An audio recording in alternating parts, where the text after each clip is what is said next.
Selamat pagi. Jadi bangun ya. Pagi-pagi gini soalnya agak dingin, jadi mudah-mudahan gak ngantuk gitu ya. Pagi hari ini saya dapat tugas lagi untuk membawakan firman. Dan pada pagi ini juga Pak San gak hadir di tengah-tengah kita karena ada antar Kela ya. Tetapi saya percaya bahwa kehadiran Bapak Ibu bukan karena melihat siapa yang khotbah. Karena kalau lihat siapa yang khotbah, ya banyak orang yang tidak hebat dalam berkhotbah. Tetapi saya ingin belajar untuk bagaimana menyampaikan isi hati Tuhan dengan mempersembahkan diri apa yang Tuhan sudah berikan kepada saya gitu ya. Jadi mohon maaf kalau khotbahnya kurang bagus, tetapi saya percaya Roh Kudus itu bisa berbicara melalui apa saja yang kita dengar karena kita terkoneksi dengan Tuhan. Jadi yang berbicara bukan karena orangnya, tetapi karena ada Roh Kudus yang kita dengar melalui apa yang kita lihat dan kita dengar. Begitu ya. Mari kita berdoa. Bapa, terima kasih untuk setiap kesempatan Tuhan kami boleh datang di hadirat-Mu. Kami mau belajar ya Tuhan menjadi seorang murid sehingga kami boleh mendengar dan kami boleh mengerti apa yang Kau sampaikan kepada kami. Dan hati kami menjadi tanah yang subur, boleh ditabur oleh firman itu seperti benih. Dan dia akan berakar kuat, dia akan bertumbuh, dan dia akan berbuah bagi kemuliaan nama Tuhan. Berkati umat-Mu di tempat ini ya Tuhan, seberapapun jumlah kami, bukan bilangan atau jumlah yang penting, tapi kualitas yang Tuhan pentingkan. Karena dari kualitas itu, setiap daripada kami akan berbuah lebat bagi kemuliaan nama Tuhan. Terima kasih ya Bapa, kami mempersilahkan Roh Kudus untuk berbicara kepada setiap daripada kami. Segala keterbatasan kami Engkau sempurnakan ya Bapa. Di dalam nama Tuhan Yesus Kristus kami berdoa, haleluya, amin. Amin. Ya, pagi hari ini saya ingin membawakan firman Tuhan dengan tema yang memang bulan ini yaitu develop. Ya, apa artinya develop itu? Artinya adalah change for the better. Jadi develop atau berkembang gitu ya. Develop itu berkembang. Itu change for the better. Berubah untuk yang lebih baik. Nah, kita mungkin bertanya, perubahan apa nih? Mungkin kita juga sudah tahu sebetulnya. Pertanyaan itu untuk apa? Mungkin sikap kita, apakah kita sudah berubah dari kita yang dulu dengan kita yang sekarang? Dari pertama kita mengenal Tuhan dengan sekarang ini, adakah perubahan dalam hidup kita? Adakah development dalam hidup kita? Ini menjadi satu pertanyaan yang kita perlu renungkan. Kenapa? Karena kalau kita tidak berubah dari dulu mengenal Tuhan, udah sekian tahun kita belajar mengenai firman Tuhan, mendengar khotbah-khotbah dari hamba-hamba Tuhan yang hebat-hebat. Tapi kok saya kayaknya gak berubah ya. Dari dulu sekarang kayaknya sampai selama-lamanya gak berubah. Wah, itu perlu kita merenungkan kenapa saya tidak berubah. Change for the better, develop. Kita harus berubah karena dunia ini berubah. Kita nggak bisa tetap sama. Sebelum tahun 2019 keadaannya sangat berbeda. Sebelum COVID kita bisa traveling kemana aja bebas gitu ya. Ada beberapa orang termasuk Novi di sini juga stuck di tempat udah sekian lama yang tadinya traveling every month, every week mungkin dia traveling kemana-mana. Tapi sekarang berbeda, situasi berubah. Kalau kita tidak berubah, kita nggak menyesuaikan dengan keadaan yang sekarang ini berubah, kita akan stagnan. Change for the better. Jadi perubahan itu bukan hanya sekedar berubah, tetapi perubahan untuk mengarah kepada yang lebih baik. Ayat yang kita akan baca adalah di Lukas 2 ayat 52. Kita sama-sama baca ya, 1, 2, 3. Dan Yesus makin bertambah besar dan bertambah hikmatnya dan besarnya dan makin dikasihi oleh Allah dan manusia. Bahasa Inggrisnya 1, 2, 3. And Jesus increased in wisdom and stature and in favor with God and men. Nah, kita dengar in favor with God, kita juga pernah dengar bahwa favor in God atau kasihi oleh Tuhan, itu kita berpikir bahwa wah, kalau saya bisnisnya diberkati, pekerjaan saya lancar, hubungan saya baik dengan orang-orang sekitar saya, itulah yang dikasihi Tuhan atau in favor in God. Apakah seperti itu sebetulnya Tuhan memberikan favornya kepada kita? Kita adalah orang-orang pilihan, orang-orang yang dikasihi oleh Tuhan. Pada waktu kita menyerahkan hidup kita, kita sudah in favor in God. Tapi apakah itu untuk membuat kita hidupnya nyaman? Tuhan Yesus datang ke dunia ini, apakah supaya hidupnya nyaman di dunia ini? Tentu saja enggak. Ada satu tujuan yang pasti yang Tuhan Yesus datang ke dunia ini. Bukan untuk hidup nyaman, bukan untuk hubungan kita dengan orang lain jadi lancar semuanya. Itu cuma bonus. Kalau kita beli rumah, itu ada hadiahnya. Beli rumah, hadiah sepeda motor misalnya gitu. Beli rumah, hadiah mobil misalnya gitu. Nggak ada kan? Beli permen, hadiahnya rumah gitu. Itu bohong. Nggak mungkin. Nggak mungkin orang beli permen, tapi ada juga sih. Iya kan? Beli permen 1 bungkus tapi ada kupon di dalamnya bisa mendapatkan hadiah rumah. Jangan percaya. Nggak seimbang gitu. Nggak. Jadi semua apa yang kita dapatkan tentu saja ada benefit, ada Tuhan memberikan kita hidup yang terjamin. Tetapi tujuannya bukan itu. Tuhan memberikan in favor in God itu bukan hanya untuk hidup kita nyaman. Tidak. Kalau kita nggak mengerti in favor in God, kita bisa kecewa sama Tuhan. Kok katanya saya in favor with God? Tapi kok hidup saya kok susah, kok hidup saya banyak masalah, kok hidup saya kok ada masalah ini belum selesai, datang lagi masalah yang baru, kok nggak selesai-selesai. Kita harus mengerti bahwa hidup ini in purpose, ada tujuannya. Tuhan Yesus juga in favor with God, tapi hidupnya bukan nyaman kayak jalan tol enak terus, nggak ada masalah, nggak ada tantangan, nggak ada apa-apa. Bukan seperti itu. Kita lihat di Efesus 4 ayat 11, kita baca bahasa Inggrisnya dulu. 1, 2, 3.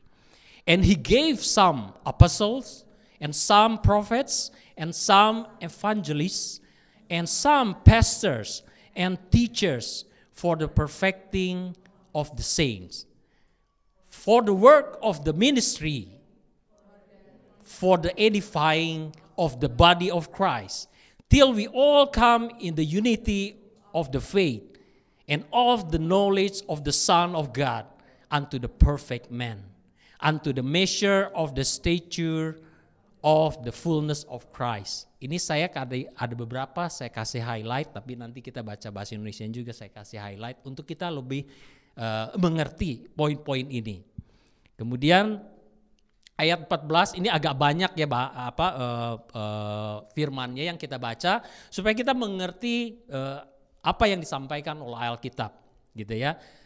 We continue 1, 2, 3. That we henceforth be no more children, tossed to and fro and carried about with every wind of doctrine, by sleight of men and cunning craftiness, whereby they lie in wait to deceive.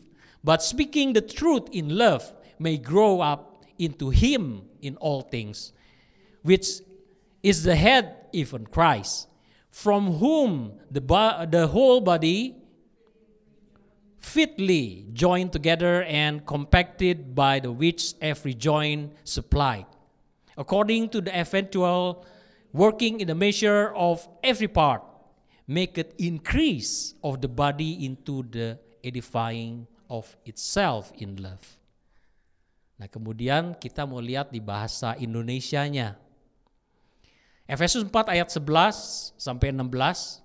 Dan ialah yang memberikan baik rasul-rasul maupun nabi-nabi, baik pemberita-pemberita Injil maupun gembala-gembala dan pengajar-pengajar untuk memperlengkapi orang kudus bagi pelayanan, bagi pembangunan tubuh Kristus. Jadi Tuhan memberikan, ada rasul-rasul, ada nabi, ada pemberita Injil atau evangelis. Kemudian gembala-gembala, pastors dikirimkan buat kita. Dan kemudian pengajar-pengajar, ada 5 jawatan yang dikirimkan oleh Tuhan kepada kita. Untuk apa? Untuk memperlengkapi orang-orang kudus bagi pekerjaan pelayanan. Ternyata kita diperlengkapi oleh orang-orang itu untuk apa? Untuk melayani. Bukan untuk dilayani. Kita ini dilatih oleh orang-orang yang dikirimkan oleh Tuhan untuk melayani. Oleh sebab itu kita di gereja ini walaupun jumlahnya sedikit, kita mengharapkan semua orang, baik itu pekerja maupun yang belum pekerja, jemaat ikut terlibat dalam pelayanan. Kenapa? Karena semua orang harus ikut melayani. Karena guru kita adalah Yesus. Yesus itu datang untuk melayani atau dilayani? Melayani, dia datang untuk melayani. Kalau kita adalah gurunya Yesus, kita harus seperti guru kita. Melayani. Karena itulah tujuannya. Kemudian ayat 13. Sampai kita semua mencapai kesatuan iman dan pengetahuan yang benar tentang Allah. Kedewasaan penuh. Dan tingkat pertumbuhan sesuai dengan kepenuhan Kristus. Sehingga kita bukan lagi anak-anak yang diombang-ambingkan oleh rupa-rupa angin pengajaran dan permainan palsu manusia dan kelicikan mereka yang menyesatkan.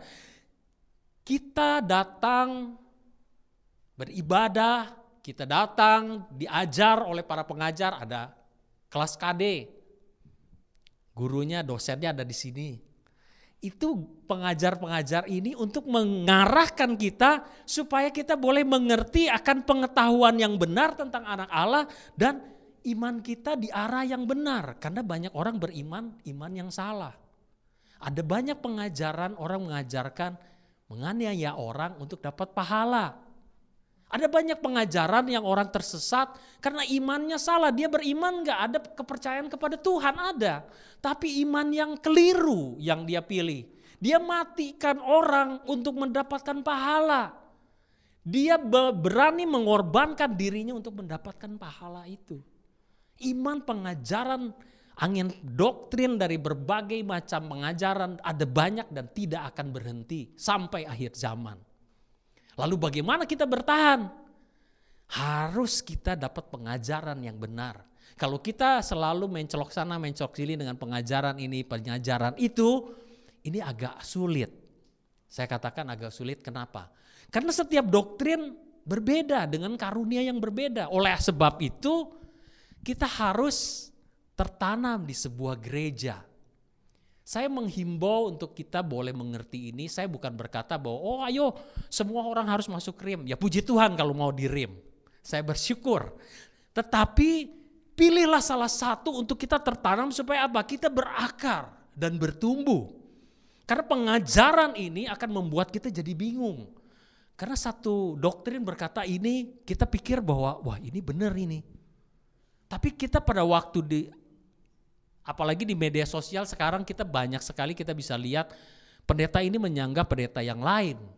Kemudian kalau kita nggak belajar di satu pengajaran yang satu yang kita percaya bahwa ini yang kita yakini yang paling benar buat kita, yang paling cocok buat kita akan bingung kemana ini. Oh ini pendetanya salah, yang itu benar, pindah ke sana. Lama-lama ada pendeta lain, ya pindah lagi ke sana. Kita akan jadi bingung. Inilah yang kita harus dapatkan pengajaran yang benar, kesatuan iman yang benar, kemudian pengetahuan yang benar tentang anak Allah. Ada banyak pengajaran di luar sana. Dan kemudian tujuannya adalah untuk menjadi dewasa.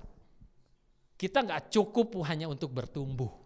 Kalau kita cuma hanya bertumbuh seperti pohon mangga, dia bertumbuh, bagus sekali, besar, daunnya banyak.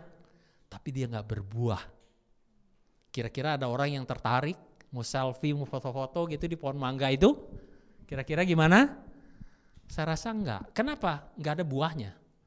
Karena seharusnya pohon mangga berbuah kecuali pohon bunga atau pohon daun memang janda bolong gitu ya. Janda bolong kan enggak ada buahnya, jadi kita enggak mungkin mengharapkan buah dari janda bolong gitu kan. Yang koleksi tanaman pasti tahu.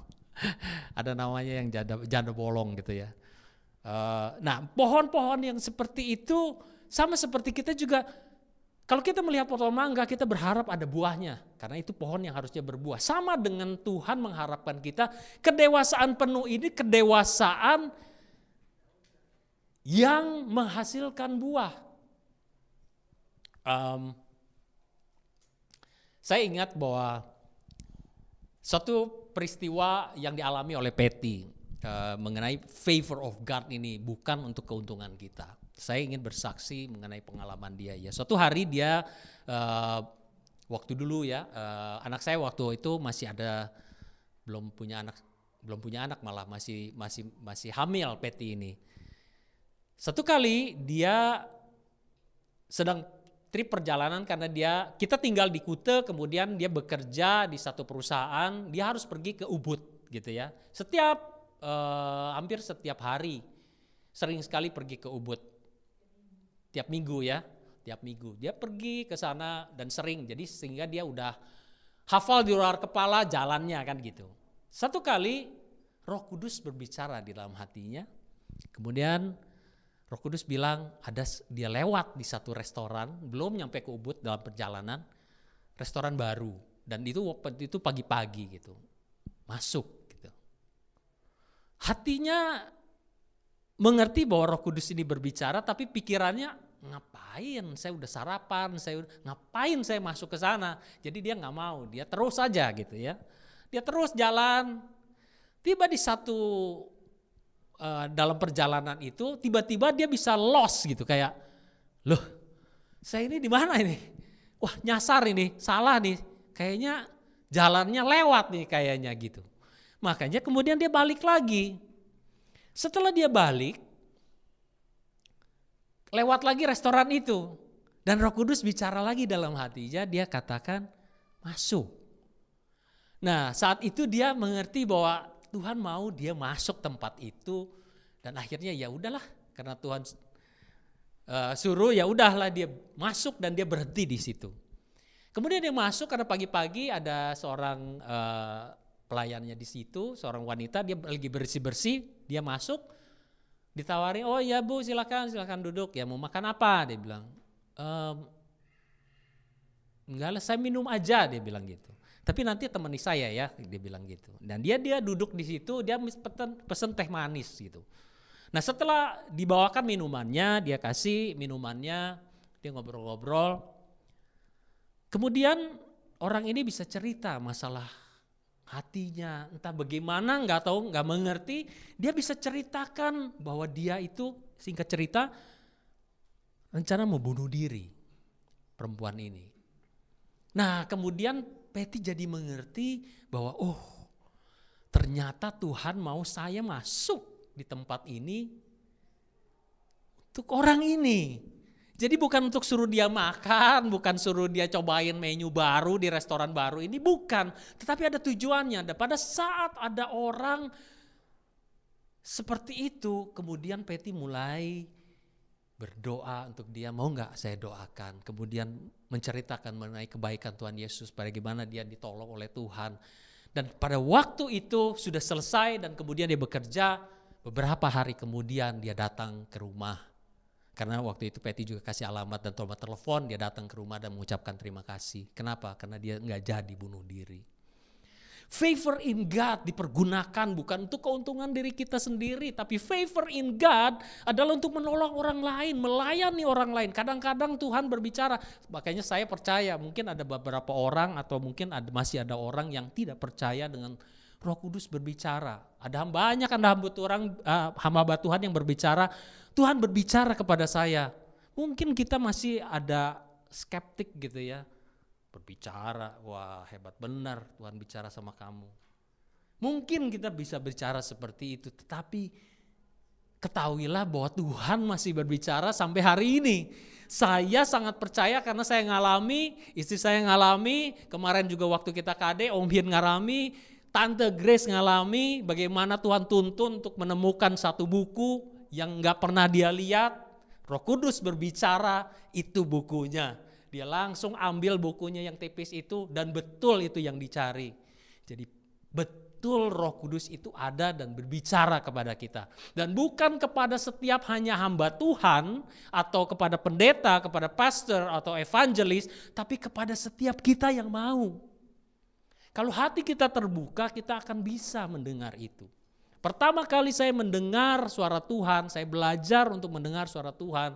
Dulu saya di gereja yang bukan di gereja yang sekarang, tetapi di gereja yang nggak ada yang bahasa roh itu nggak pernah dikenal atau nggak pernah diajarkan, nggak pernah ngomongin mengenai Roh Kudus yang seperti sekarang diajarkan di rock ini, di RIM ini. Tetapi saya berdoa dan Roh Kudus bicara. Peristiwanya sangat simpel. Waktu itu saya habis retret, kita mau pulang. Salah satu teman saya hilang sendalnya sebelah. Kemudian semua orang cari nggak ketemu. Di mana sendalnya sebelah hilang gitu ya. Dan saya dalam hati, iya ya kenapa kita nggak doa? Tanya sama Tuhan gitu dalam hati saya. Ya udah saya doa, Tuhan di mana ya sendalnya teman saya ini, kok bisa hilang sebelah gitu kan. Tiba-tiba dalam hati saya Roh Kudus berbicara, saya yakin itu Roh Kudus. Waktu itu saya nggak tahu ini Roh Kudus, tetapi pada waktu setelah saya mengerti Roh Kudus berbicara, saya tahu itu Roh Kudus. Dan dia bilang di belakang rumah. Pikiran saya bertentangan dengan hati saya nggak, mana mungkin sendal jalan sendiri ke belakang, orangnya nggak bawa, semua sendal itu dikumpulin di depan, diparkir di depan. Jadi orang masuk rumah nggak pakai sendal. Kok bisa jalan sendiri ke belakang? Tapi karena penasaran, saya cek ke belakang di dekat tempat sampah gitu. Saya cek di belakang sendalnya ada. Bapak Ibu, ini bukan sekedar, kalau buat saya ini bukan sekedar sesuatu yang simpel, tetapi saya mengerti bahwa Roh Kudus berbicara kepada kita, membimbing kita untuk menjadi orang-orang yang membantu orang lain, melayani orang lain, sekecil apapun itu. Kita memperhatikan orang lain dengan melayani mereka dengan apa yang kita punya. Tuhan memberikan favor ini untuk supaya kita menjadi orang yang mengerti lebih dalam kepada Tuhan. Bukan hanya untuk kita cuma berdoa untuk kita sendiri, kenyamanan kita, bukan.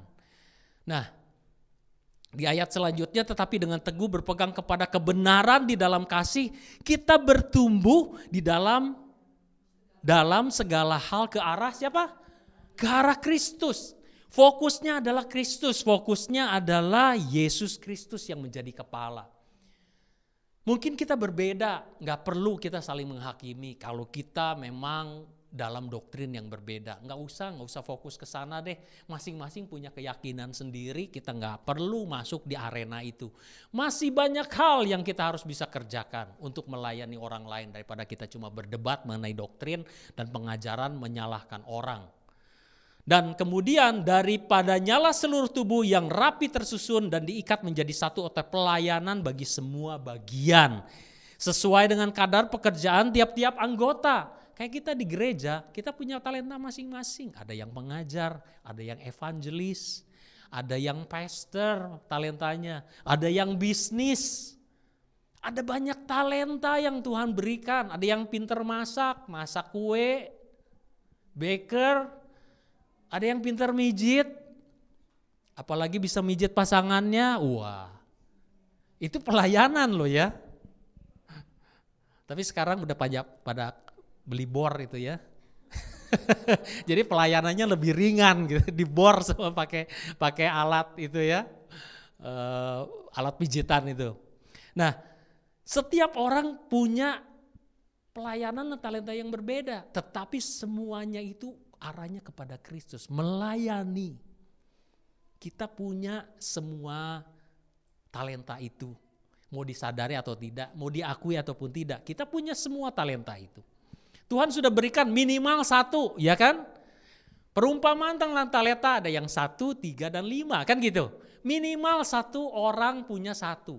Tetapi kalau kita bisa mengembangkan, talenta itu enggak berhenti sampai di situ. Sedangkan yang punya 5 aja ditambahkan lagi. Karena dia mengembangkannya. Apalagi kalau kita dengan sungguh-sungguh kita melayani, berkembang talenta ini, kita gali lagi, akan bertambah. Nah, setiap orang punya talenta yang kita bisa persembahkan untuk menjadi berkat buat banyak orang. Menerima pertumbuhannya dan membangun dirinya. Nah, kenapa kita katakan di firman Tuhan dikatakan menerima pertumbuhannya? Karena pertumbuhan bukan dari kita. Pertumbuhan itu datangnya daripada Tuhan.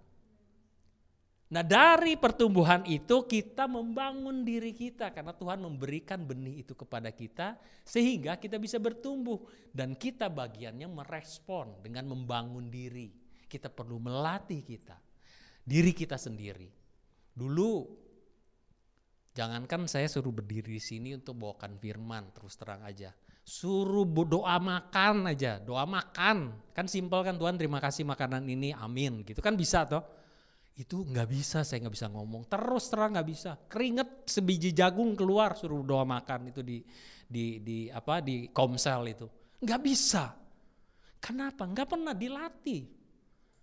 Kalau doa dalam hati pinter nggak? Saya rasa semua orang pinter ya. Oh, saya doa dalam hati aja.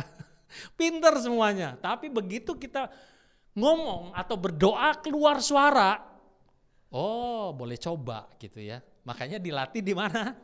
Di KM. Masuk ke dalam KM itulah tempat pelatihan gitu. Kalau kita mau tubuhnya sehat, kita pergi ke gym gitu kan, fitness. Nah, ini di KM dilatih kita. Bawain firman, doa. Ya, jadi nggak boleh pilih amin aja, saya aminnya aja, nggak boleh. Harus belajar berdoa lengkap gitu ya. Doa makan aja yang simple. Kenapa? Karena itu dibutuhkan. Saya dulu juga saya minta istri saya bisa doakan saya. Karena tidak selamanya kita siapapun itu, mau hamba Tuhan, mau orang yang sudah lama kenal Tuhan, ada waktunya lemah. Kita lihat di firman Tuhan juga, semua orang-orang yang dipilihan Tuhan, Abraham, Daud, ada titik di mana dia juga lemah dan butuh orang untuk encourage dia, mendoakan dia. Kita perlu dilayani oleh orang lain, oleh sebab itu kita dibutuhkan. Waktu itu saya juga minta istri saya untuk doakan saya, nggak mau dia, nggak mau. Kenapa? Nggak biasa berdoa, dia menolak. Saya berdoa sama Tuhan, Tuhan saya mau istri saya juga bisa berdoa untuk saya.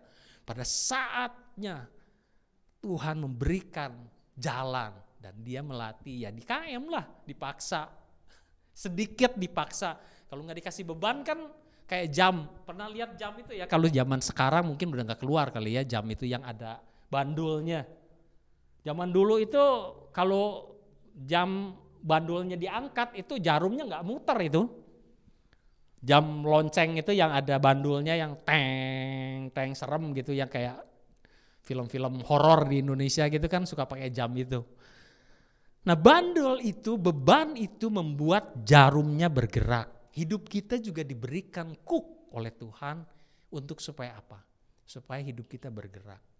Jadi pada waktu kita diberikan tanggung jawab untuk melakukan bagian kita, menggali potensi kita, itu membuat kita bergerak. Bukan untuk menenggelamkan kita, justru kita akan naik lebih tinggi. Kita belajar menggali potensi itu. Nah, menerima pertumbuhannya dan membangun dirinya dalam kasih. Tadi mengenai development itu sama dengan improve. Berkembang menjadi lebih baik. To improve begins with I. Maksudnya adalah perbaikan diri mulai dari diri sendiri. Jangan tuntut orang, jangan kalau saya di gereja yang bagus mungkin hidup saya, kerohanian saya akan bertumbuh lebih tinggi, lebih baik dan lebih hebat. Tidak selalu ditentukan oleh yang dari luar, tetapi bagaimana kita merespon itu Apa yang Tuhan sudah berikan jalan itu, apakah ada kesetiaan, apakah ada keputusan, ini yang penting. Keputusan kita untuk berubah itu jauh lebih penting dari segala apa yang dari luar. To improve begins with I. Untuk berubah, untuk menjadi lebih baik bermula dari diri kita sendiri. Kita mengambil keputusan kan untuk berubah. Kalau enggak mau, enggak bisa. Ada 3 stages, ada 3 tingkatan dalam hidup ini. Yang pertama, dependence. Kita hidup ini kan selalu berubah sebetulnya, mau disadari atau tidak. Dependence itu gambaran seperti anak-anak. Need someone else help. Kayak Aurora yang masih kecil. Waktu bayi, kalau nggak ditolong orang tuanya, dia nggak bisa hidup. Nggak disusui, nggak bisa hidup, nggak bisa makan sendiri. Dia masih belum bisa apa-apa. Perlu pertolongan orang tuanya. Sampai sekarang juga masih belum bisa makan sendiri, masih kecil. Masih harus disiapkan makanannya, harus bisa makan dan segala macam. Inilah pertumbuhan dari awal waktu kita masih anak-anak. Kerohanian kita juga sama waktu kita mungkin pertama kali percaya Tuhan. Ya kita perlu orang lain untuk menolong kita. Tanpa pertolongan orang lain kita nggak mungkin jadi dewasa, jadi besar. Perlu orang lain untuk menolong, oleh sebab itu kita dibutuhkan. Kita menjadi seperti ini karena pertolongan orang lain juga. Orang lain yang membantu kita untuk sampai bisa seperti ini, bisa mengerti mengenai firman Tuhan. Ada pengajaran itu dibimbing, dilatih. Perlu orang lain untuk menjadi mentor kita atau pembimbing kita. Ada sifat yang berikutnya adalah need to be supervised. Anak kecil itu nggak diawasi. Ayo kalau dikasih barang bilang apa? Thank you, bagus, good girl. Tapi bisa sekali aja? Enggak. Begitu datang lagi dikasih barang, bilang apa? Thank you, good. Harus diawasi. Kalau kita Kristen awal harus diingatkan, udah ke gereja, udah kasih persembahan, perpuluhan. Harus diingatkan, kalau enggak lupa.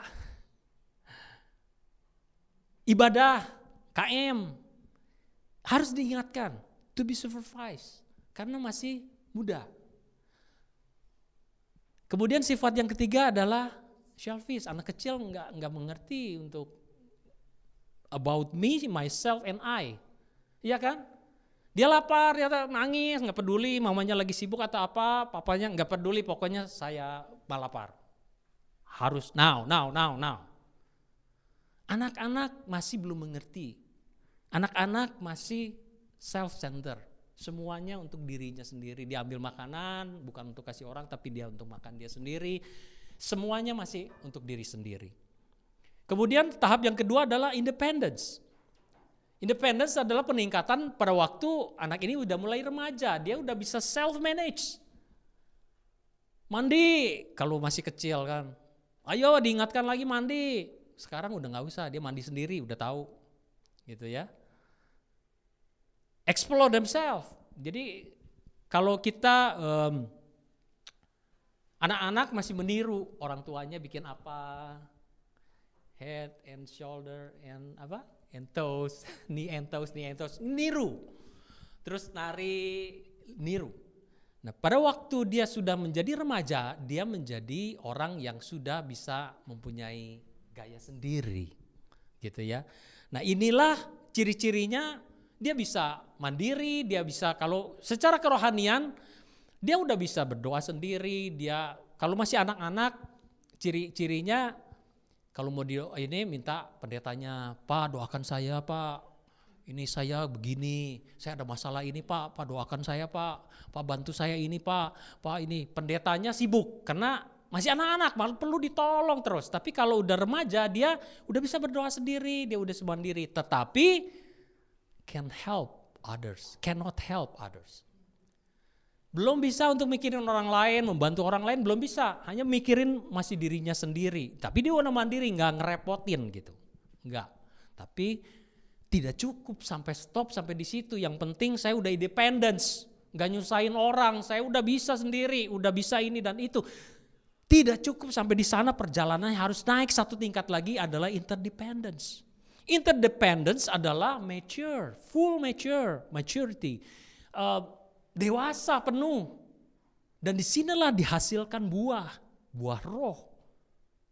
Makin sabar, makin baik. Yang tadinya hanya untuk diri sendiri, udah mulai memikirkan orang lain, memberi, memberkati orang. Disinilah orang mulai kelihatan buahnya. Buah itu dinikmati oleh pohonnya sendiri atau dinikmati sama yang lain? Iya, nggak ada buah makan buah. Pohon buah makan buahnya sendiri. Dinikmati oleh yang lain. Entah itu burung, entah itu manusia, dinikmati oleh orang lain. Buah itu tidak untuk dinikmati sendiri, dinikmati oleh orang lain. Jadi takarannya kalau kita buahnya kecut atau manis, tanya sama orang lain. Jangan merasa dirinya, wah saya manis kok, bagus kok. Pede gitu. Tapi begitu ditanya yang paling dekat gitu. Gimana? Aku udah berubah belum? Kecut, buahnya kecut. Jadi orang-orang akan melihat dari buah yang kita hasilkan. Orang-orang akan merasakan perbedaannya. Buah kecut dan buah manis gak bisa dibohongin lidah katanya. Kalau orang ekspresinya dimakan buahnya begini, buahnya manis, udah ketahuan dari ekspresinya juga ketahuan kan. Buahnya kalau udah mukanya udah begitu, udah pasti buahnya kecut. Kalau kita tanya, gimana pasanganmu sekarang, udah baik sekali ya. Kalau mukanya meringis kayak buah kecut, berarti wah.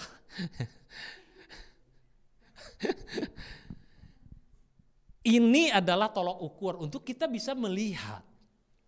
Saya bukan mengada-ngada, tetapi kita harus bisa ngecek dari tolok ukur yang fair, yang kita sendiri seperti kita melihat cermin.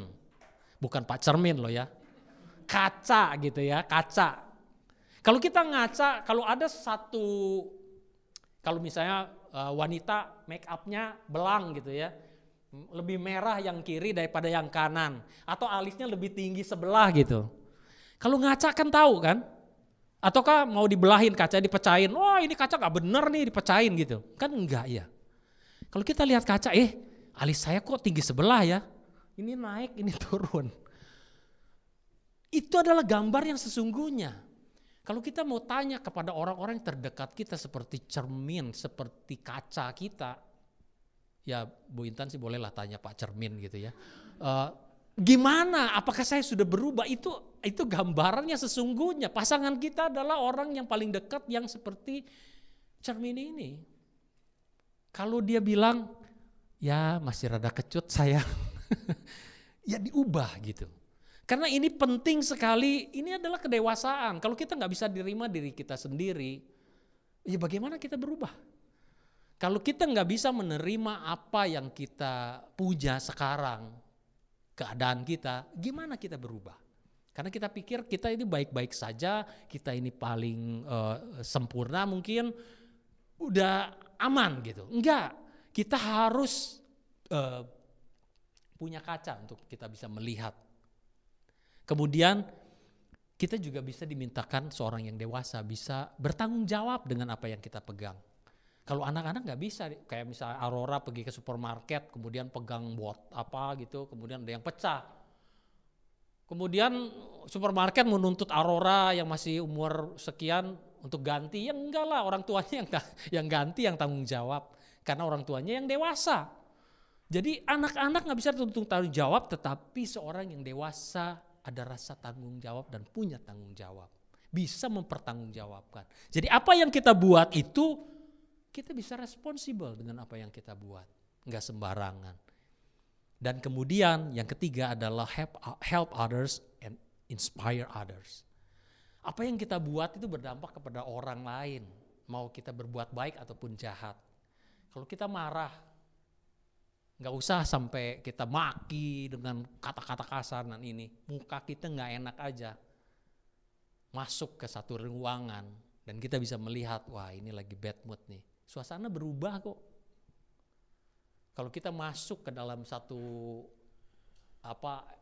lingkungan teman gitu ataupun saudara kita, begitu lihat mukanya, wah ini lagi bad mood, suasana juga nggak enak. Tapi kalau kita ceria, udah happy gitu ya, lain suasananya, ketemunya juga enak gitu. Nah inilah yang kita katakan bahwa kita punya dampak. We inspire people. Kalau kita melakukan kejahatan, orang bisa niru kita lakukan kejahatan. Kalau kita melakukan kebaikan, orang bisa meniru juga untuk melakukan kebaikan seperti yang kita lakukan. Menginspirasi orang. Paling tidak kita berdampak sebagai inspirasi bagi orang. Makanya ini kita perlu menjadi dewasa untuk kita menjadi lebih baik. Nah, ini gambaran yang tadi saya katakan. Dua, yang pertama itu adalah masa kanak-kanak, masih orang belajar untuk jalan berdiri, masih perlu bimbingan yang banyak. Dan kemudian menjadi remaja, dia sudah mandiri. Tetapi jangan stop sampai di situ. Jalan itu masih panjang. Kita harus menjadi dewasa yang punya rasa tanggung jawab. Kita punya komitmen yang tegas, yang sungguh-sungguh untuk melayani. Untuk melayani ini perlu komitmen. Tanpa komitmen nggak bisa melayani. Sorry to say, orang yang tanpa komitmen melayani itu akan sulit sekali. Nggak bisa. Nah, saya ingin bagikan juga mengenai firman ini sebagai akhir daripada apa yang saya sampaikan. Ini kisah orang di bait suci, orang yang 38 lumpuh. Kisah 3 ayat 4 sampai dengan 6, saya akan bacakan cepat aja ya. Pada suatu hari menjelang waktu sembahyang, yaitu pukul 3 petang, naiklah Petrus dan Yohanes ke bait Allah. Di situ ada seorang laki-laki yang lumpuh sejak lahirnya sehingga ia harus diusung. Tiap hari orang itu diletakkan dekat pintu gerbang bait Allah yang bernama Gerbang Indah untuk meminta sedekah karena dia paralyzed, gitu ya. Kemudian ketika orang itu melihat bahwa Petrus dan Yohanes hendak masuk ke bait Allah, ia meminta sedekah. Give me, give me, give me. Orang yang paralyzed, orang yang lumpuh hanya bisa minta. Give me, give me, give me. Kemudian ayat 4, mereka menatap dia dan Petrus berkata, lihatlah kepada kami. Nah ini yang penting. Ayat ini seringkali orang terlewatkan. Kenapa? Karena kayaknya nggak penting. Padahal ini message yang penting. Lihatlah kepada kami. Dia mau mengatakan kepada orang ini, look at me. Seperti apa saya ini? Apakah banyak uang? Karena apa yang diminta. Lalu orang itu menatap mereka dengan harapan akan mendapatkan sesuatu dari mereka. Apa yang diharapkan? Emas dan perak, uang, wealthy, berkat. Tapi Petrus berkata, emas dan perak tidak ada padaku. Tetapi apa yang kupunyai kuberikan kepadamu. Apa yang Petrus dan Yohanes ini punya? Demi nama Yesus, betul jawabannya. Kuasa, Tuhan berikan kita kuasa. Pada waktu Roh Kudus, waktu Tuhan Yesus mati di kayu salib, dia pergi ke surga. Dia mengutus Roh Kudus, dan pada waktu Roh Kudus turun atas kita, Tuhan katakan engkau akan punya kuasa. Tuhan berikan ini kepada Petrus. Demi nama Yesus, orang Nazaret itu berjalanlah. Jadi dia mempunyai kuasa, dan kuasa itu yang membuat dia bisa menjawab sebenarnya kebutuhan orang ini. Orang lumpuh ini gak perlu uang, karena pada waktu diberi uang dia tetap lumpuh. Dia diusung tiap hari, dibantu orang tiap hari. Ini orang yang paralyzed, orang yang interdependent atau independent atau dependent kelompoknya ini. Dependent, dia depend on others. Dia kalau nggak diusung dia nggak bisa pergi ke sana. Dibantu orang, kebutuhan dia yang sesungguhnya adalah bangkit. Kalau dia bisa bangkit, dia akan bisa melakukan semuanya, dia bisa bekerja, dia bisa mendapatkan semuanya, termasuk emas dan perak, harta itu dia bisa dapatkan.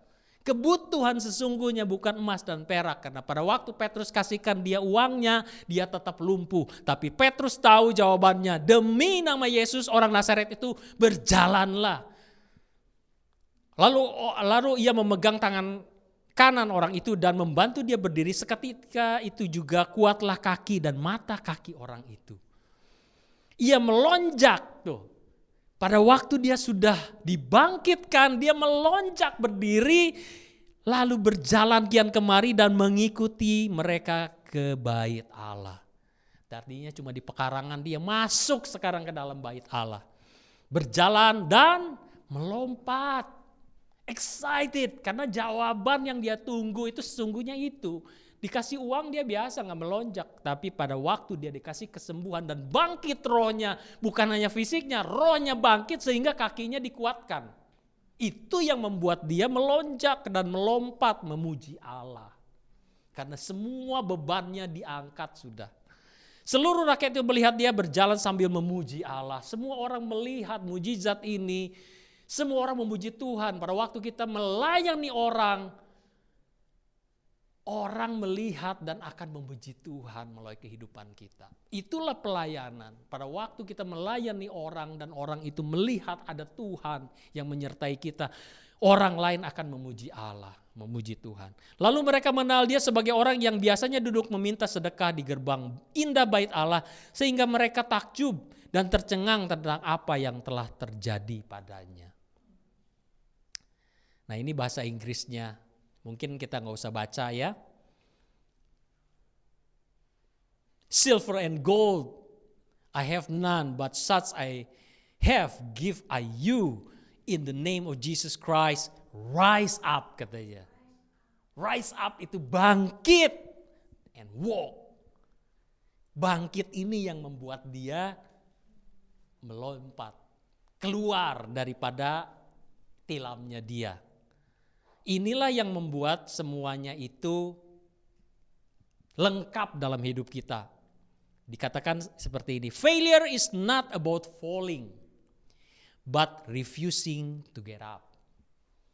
Jadi kejatuhan itu kegagalan itu bukan karena kita jatuh. Kita bisa jatuh nggak? Bisa.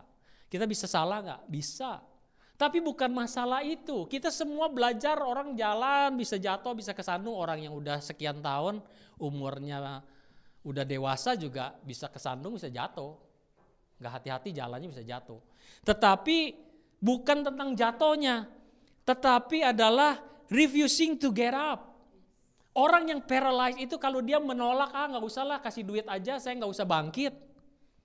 Dia menolak, dia gak akan bisa bangkit loh. Dia bisa bangkit karena dia sendiri mau bangkit. Itu keputusan. The choice is yours. It's ours. Kalau kita mau bangkit, harus dari diri kita sendiri. Jadi Bapak, Ibu, saudara-saudaraku yang dikasih oleh Tuhan, bermula dari diri kita untuk kita berubah menjadi dewasa adalah keputusan kita. Jangan salahkan orang lain, jangan salahkan situasi, karena situasi tidak akan semakin lebih baik. Tidak usah menuduh Tuhan. Tanyakan kepada diri kita, siapkah kita untuk bangkit? Hari ini kita mau ambil perjamuan dan kita juga tahu bahwa pengorbanan Tuhan Yesus di kayu salib ini yang membuat kita dibangkitkan. Tuhan memberikan roh yang menghidupkan, bukan mematikan. Roh kita yang sudah mati, yang sudah suam-suam, api yang sudah redup Tuhan tidak padamkan. Tapi Tuhan tambahkan minyak untuk supaya api itu berkobar. Oleh sebab itu saya rindu untuk kita makin hari makin berkobar bagi Tuhan. Pelayanan kita mungkin dalam gereja, ya kalau yang sudah melayani mungkin makin banyak. Tapi tidak membuat kita makin loyo, enggak.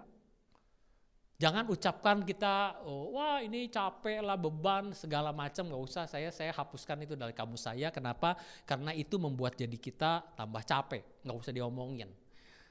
Beban itu ada, capek itu bisa, tetapi karena ada Tuhan, pelayanan ini menghasilkan buah yang bagus. Dan ini akan jadi berkat buat banyak orang. Nah, itu membuat kita bangkit dan melompat dan memuji Tuhan. Itu semangat yang harus kita punyai untuk supaya kita nggak lelah, jangan lelah. Bekerja di ladangnya Tuhan. Kan ada lagunya seperti itu. Kita nggak boleh jadi orang yang lemah, lesu, berbeban berat, nggak usah. Karena kita dekat dengan Tuhan.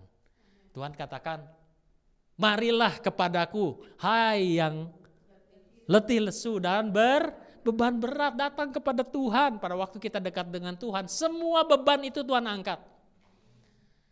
Mari kita semangat untuk melayani Tuhan, karena itulah tujuannya kita diberikan. In favor with God adalah untuk melayani.